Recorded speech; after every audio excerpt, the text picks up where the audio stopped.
Scorch Trials, Chapter 58, on this PDF, page 190. The squeal of metal was deafening as the square sections slowly spun on their axles. Thomas had his hands to his ears, trying to keep the sound out. The others in the group were doing the same. All around them, scattered evenly and fully encircling the area in which they stood, patches of desert ground rotated until they disappeared, each one eventually replaced with a large black square when it finally settled with a loud clank. One of those bulbous white coffins resting on top. At least 30 in all. The scream of metal rubbing against metal stopped. No one spoke.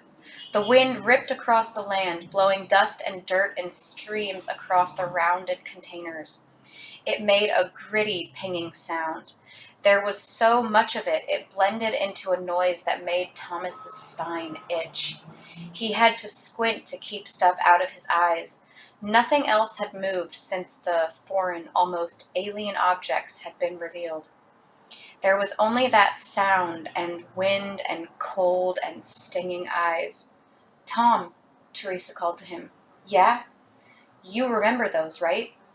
"Yeah." "You think grievers are inside?"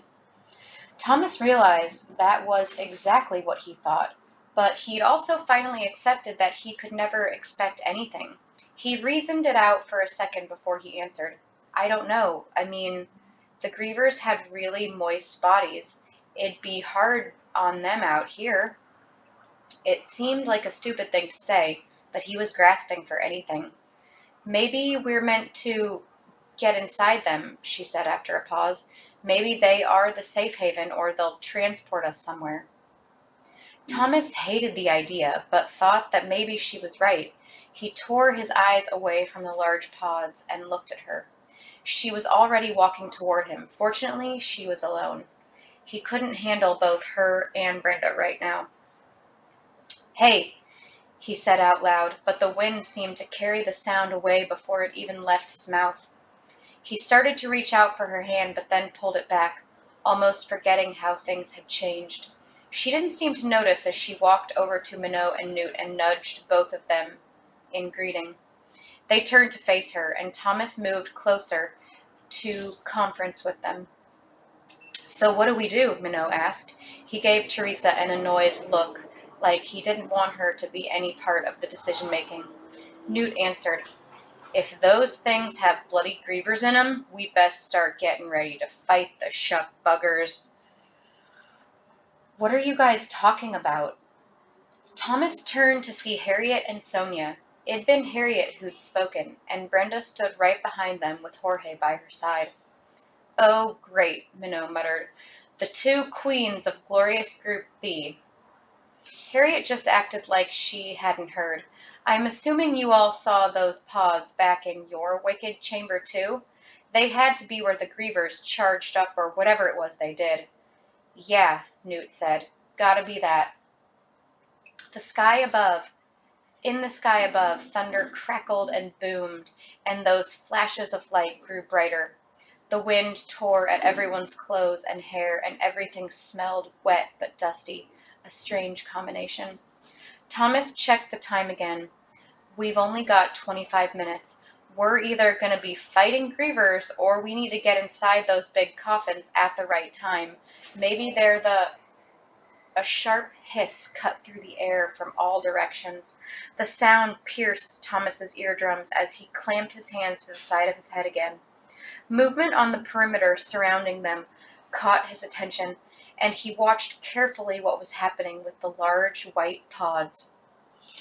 A line of dark blue had appeared on one side of each container, then expanded as the top half of the object began to move upward, opening on hinges like the lid of a coffin. It made no sound, at least not enough to be heard over the rushing wind and rumbling thunder. Thomas sensed the gladers and the others slowly moving closer together, forming a tight knot. Everyone was trying to get as far away from the pods as possible. As soon as they were a coiled pack of bodies encircled by the 30 or so rounded white containers. The lids continued moving until they'd all swung open and dropped to the ground. Something bulky rested inside each vessel. Thomas couldn't make out much, but from where he stood he couldn't see anything like the odd appendages of the grievers. Nothing moved, but he knew not to let his guard down. "Teresa," he said to her mind. He didn't dare try talking loudly enough to be heard, but he had to talk to someone, or go nuts. "Yeah? Someone should go take a look, see what's in it," he said, but he really didn't want to be the one to do it. "Let's go together," she said easily. She surprised him with her courage. "Sometimes you have the worst ideas," he responded. He tried to make it feel sarcastic, but he knew the truth of it far more than he wanted to admit to himself. He was terrified. "Thomas!" Minot called. The wind, still wild, was drowned out by the approaching thunder and lightning now, cracking and exploding in brilliant displays above them on the horizon. The storm was about to fully beat down its fury on them. "What?" Thomas yelled back. "You, me, and Newt. Let's go check it out." Thomas was just about to move when something slipped out of one of the pods. A collective gasp escaped those closest to Thomas, and he turned for a better look. Things were moving in all the pods. Things he couldn't quite understand at first. Whatever they were definitely coming out of their oblong homes. Thomas focused on the pod nearest him, strained his eyes to discern what exactly he was about to face. A misshapen arm hung over the edge, and its hand dangled a few inches above the ground. On it were 4 disfigured fingers, stubs of sickly beige flesh, none of them the same length.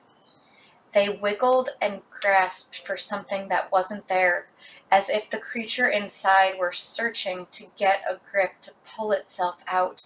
The arm was covered with wrinkles and lumps, and there was something completely strange right where what passed for an elbow was located.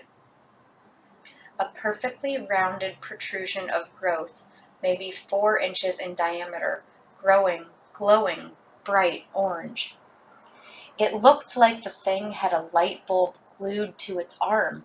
The monster continued to emerge, a leg flopping out, its foot a fleshy mass, 4 knobs of toes wiggling as much as its fingers, and on the knee, another one of those impossible orange spheres of light seemingly growing right out of its skin. "What is that thing?" Minot shouted over the noise of the surging storm. No one answered. Thomas was dazed, staring at the creature, mesmerized and terrified at the same time. He did finally look away long enough to see that similar monsters were coming out of every pod, all at the same time, then returned his attention to the closest one. It had somehow gained purchase enough with its right arm and leg to begin pulling the rest of its body out. Thomas looked on in horror as the abominable thing flopped and wiggled until it lurched over the edge of the open pod and stumbled to the ground. Roughly human-shaped, though at least a couple of feet taller than anyone around Thomas, its body was naked and thick, pockmarked and wrinkled. Most disturbing were more of those bulbous growths, maybe 24 total, spread over the thing's body and glowing with brilliant orange light. Several on its chest and back, one on each elbow and knee. The bulb on the right knee had busted in a flurry of sparks when the creature landed on the ground, and several sticking out of the big lump of what had to be a head, though it didn't have any eyes, nose, mouth, or ears. No hair either. The monster got to its feet, swayed a bit as it balanced, then turned to face the group of humans. A quick glance around showed that each pod had delivered its creature, all of them now standing in a circle around the gliders and Group B. In unison, the creatures raised their arms until they pointed toward the sky. Then, all at once, thin blades shot out of the tips of their stubby fingers, out of their toes, out of their shoulders. The flashes of lightning in the sky glittered off their surface, sharp and gleaming silver. Though there was no sign of any kind of mouth, a deathly creepy moan emanated from their bodies. It was a sound Thomas could feel more than hear. And it had to be loud to be heard over the terrible thunder. Maybe grievers would be better, Teresa said inside Thomas's mind. Well, they're enough alike that it's obvious who created these things, he said back, straining to stay calm.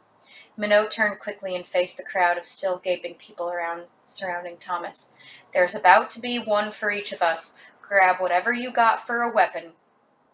Almost as if they'd heard the challenge, the light bulb creatures started moving, walking forward. Their first couple of steps were lumbering, but then they recovered, growing steady and strong and agile, coming closer with every step.